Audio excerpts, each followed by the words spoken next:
Hello everyone. তো আমি আজকে আপনাদের সঙ্গে একটা ছোট মিনি ব্লগ শেয়ার করব। তো রুদ্রর 6 মাস হয়ে যাওয়ার পর আমি ওকে কিভাবে প্রথম সলিড ইন্ট্রোডিউস করিয়েছিলাম সেটা আমি আপনাদের সাথে শেয়ার করছি।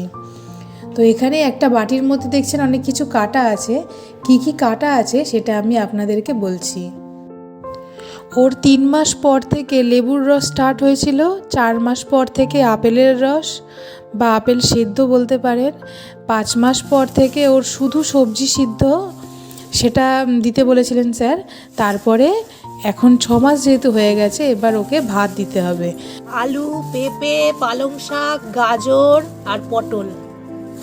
তো এখানে ওই জিনিসগুলোই, ওই সবজিগুলোকে আর কি ফাইন চপস করে কাটা হয়েছে যাতে তাড়াতাড়ি সেদ্ধ হয়ে যায়।